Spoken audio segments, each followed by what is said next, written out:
तीन टुकड़े में मिली लाश अल्ताफ राइन हत्याकांड का सनसनीखेज खुलासा करते हुए सीतामढ़ी एसडीपीओ सुबोध कुमार ने 2 लोगों को गिरफ्तार कर लिया है। नमस्कार, आप देख रहे हैं the voice of Bihar news और मैं हूं सलमान सागर। इस वक्त की सबसे बड़ी चर्चित खबर यह है कि कल हुए अल्ताफ राइन हत्याकांड में 2 लोगों का इकबालिया जुर्म करने के बाद डीएसपी सुबोध कुमार एसडीपीओ ने मोहम्मद सिराज एवं अमर ठाकुर नामक 2 शातिर खूंखार अपराधियों को पुलिस ने गिरफ्तार कर लिया है।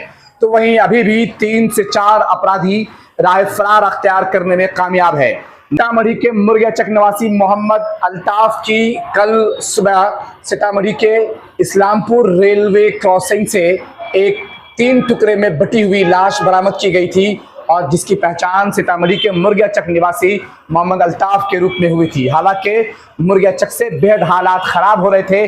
आसपास के अन्य कई सारे अलग अलग लोगों के नाम दिए जा रहे थे जिन लोगों का तू तू मेमे का झगड़ा हुआ था, लेकिन जब पुलिस ने मोबाइल और टेक्निकल सर्विलांस के आधार पर छानबीन शुरू किया तो मालूम ये चला कि अल्ताफ के कातिल तो उसके कुछ अपने पराये दोस्त ही निकले। जी हाँ, और इसी तफ्तीश के कारण मोहम्मद सिराज जो सीतामढ़ी के जानकी स्थान का रहने वाला है और अमर ठाकुर जो सीतामढ़ी के इस्लामपुर का रहने वाला है, इन 2 लोगों को जब पुलिस ने गिरफ्तार किया और जब सख्ती बनाई तो यके बाद गिरे कई सारे नाम खुलासे होते गए। इन दोनों अपराधियों ने बताया कि किस तरीके से इससे पहले से उनके बकाये पैसे के लेन देन को लेकर के आपसी रशाकशी और तू में चल रहे थे। कई बार इन दोनों अपराधियों ने बताया कि मरने वाला जो व्यक्ति था उसने इसे धमकी दिया था कि हम तुम्हारे पैसे नहीं देंगे और इसीलिए पूरी तरीके से प्री प्लान वे में तैयार होकर के मोहम्मद अल्ताफ को पहले घर से बुलाया गया, इस्लामपुर ले जाया गया और इस्लामपुर में एक किनारे उसकी गाड़ी लगा दी गई और रात के 8 बजे पीने खाने के बहाने से रेलवे लाइन किनारे ले गए और फिर पहले गर्दन दबाई जाती है, रस्सी से बांधकर उनका गला घोट दिया जाता है और फिर उसे मारने के बाद रेलवे ट्रैक पर रख दिया जाता है जहां से ट्रेन अथवा किसी गाड़ी द्वारा उसके 3 टुकड़े हो जाते हैं। ऐसा ही कुछ बयान सीतामढ़ी के एसडीपीओ सुबोध कुमार का है।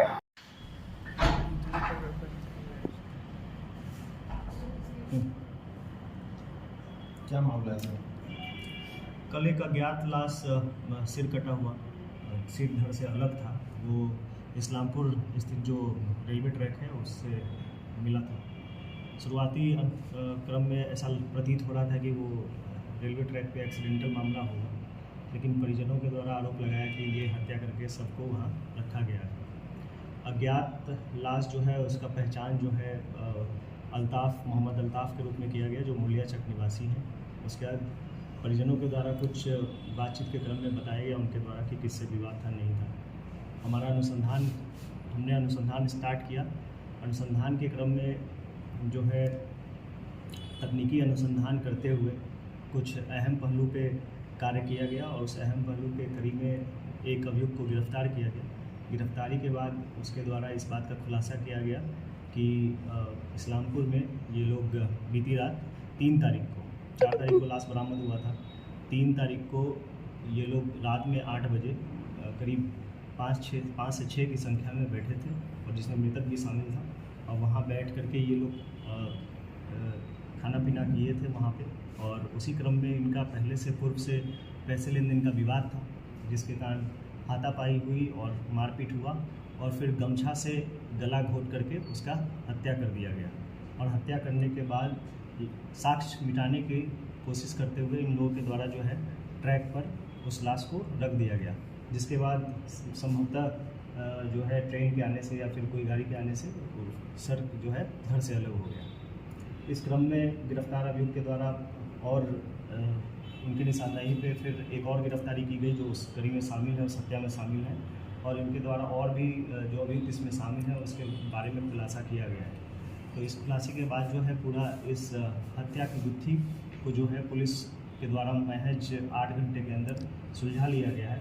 इस हत्या के बाद काफ़ी विधि व्यवस्था की समस्या उत्पन्न होने का जो एक संभावना था जिसको पुलिस के द्वारा जो है त्वरित कार्रवाई करते हुए उसको सॉल्व किया गया। हत्या में कितने लोग शामिल होंगे? इसमें अभी जो नाम आया है करीब 5 लोगों का नाम है जो इस हत्या जैसे जघन्य अपराध में जो है शामिल है। जो व्यक्ति पकड़ाया है उनका आपराधिक इतिहास भी है। आपराधिक इतिहास अभी जो 2 लोग अभी गिरफ्तार किए गए उनका कोई आपराधिक इतिहास नहीं। हत्या से पहले मौके वारदात पर ही प्लान होता है या उससे पहले प्लान करके बाई प्लानिंग ले जाया गया था वहाँ? ये पूर्व का विवाद था तो कहीं ना कहीं इसमें पहले से ही ये प्लान किया गया था कि आज ला करके इसको जो है पिलाकर खिलाकर इसके साथ कुछ मतलब इस तरह का अपराध किया जाए। घर के लोग बोल रहे थे कि गला काटा गया, हाथ काटा गया। नहीं, गला काटने की बात और हाथ काटने की बात नहीं है। जो अभी अनुसंधान में आया इसमें यही आया है कि गमछा से उसका गले को बांध करके उसको दम घोट कर मारा गया दम था। घोट करके मारा गया है और उसके बाद उसको साक्ष्य छुपाने की नीयत से जो है ट्रैक पर रख दिया गया। किस आधार पर 8 घंटे के अंदर एक इतना बड़ा इन्वेस्टिगेशन, कल जैसे हालात थे लग रहा था कि 2 पक्षों में हालात खराब हो जाएंगे, कैसे संभाला गया इसको? शुरुआती दौर से ही ये हम लोग को पता था कि अगर इसमें है तो देखिए अपराधी का किसी तरह का कोई पहचान नहीं होता और अपराध को हम लोग को कभी भी इस तरह से नहीं देखना चाहिए कि किस जात से है, किस धर्म से है।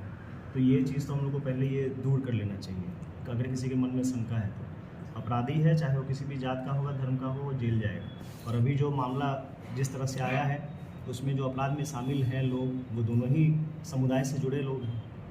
उसमें एक समुदाय विशेष का तो किसी का नहीं हाथ है।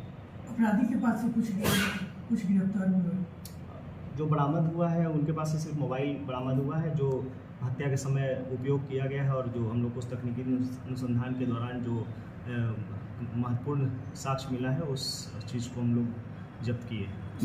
नाम क्या है हत्यारों का? अगर जो दोनों का नाम है, एक हत्यारा जो है वो मोहम्मद सिराज है जो कि सोनापट्टी का रहने वाला है और एक जो है अमर ठाकुर है जो कि इस्लामपुर का ही रहने वाला है। तीसरा जो मुख्य आरोपी है इसमें जो कि जिसके द्वारा इस हत्या को अंजाम दिया गया और जिसका पूर्व से विवाद था, उसमें जो नाम है वो बिकाऊ का नाम है जो कि इस्लामपुर का ही है और उसी के बुलाने पे ये लोग वहाँ पे खाने पीने का प्लान बनाकर वहाँ गए थे। इसमें और 2 लोगों का नाम आया है जिसके बारे में अनुसंधान किया जा रहा है और उसके बारे में खुलासा किया जा रहा है। कुछ लोग ऐसा करते हैं जैसे किसी की हत्या होती है तो छोटे छोटे जो झगड़े होते हैं उनका नाम डाल देते हैं। कल कुछ ऐसा ही हो रहा था, तो आम लोगों के लिए क्या मैसेज है? शुरुआती दौर में ऐसा ही कुछ माहौल बना था। परिजन को जो भी आधार लग रहा था, जिससे भी विवाद था, उनका नाम उनके द्वारा बताया गया था। लेकिन इसमें तकनीकी अनुसंधान करते हुए एकदम ठोस साक्ष्य के साथ इसमें गिरफ्तारी की गई है और इनके द्वारा संलिप्तता स्वीकार भी किया गया है और पूरा वाकया जो है हत्या का वो अच्छे से डिस्क्राइब करके बताया गया है कि कैसे कैसे प्लानिंग करके और किस तरह हत्या किया गया। सर, कितना रुपया लेन देन की बात सामने आई है? पैसे के लेन देन के बारे में जो था इसका बिकाऊ से था, तो बिकाऊ की गिरफ्तारी के उपरांत ही ये पता चल पाएगा कि कितना पैसा का लेन देन का विवाद था। क्या मृतक भी अपराधी प्रवृत्ति का था? इसका चाल चलन जो शुरुआती दौर में जो हम लोग पता किया, चाल चलन अच्छे लोगों के साथ उठना बैठना तो नहीं था और कहीं ना कहीं एक कारण ये भी बना है हत्या का, इसका संगत जो था वो अच्छे लोगों के साथ नहीं था।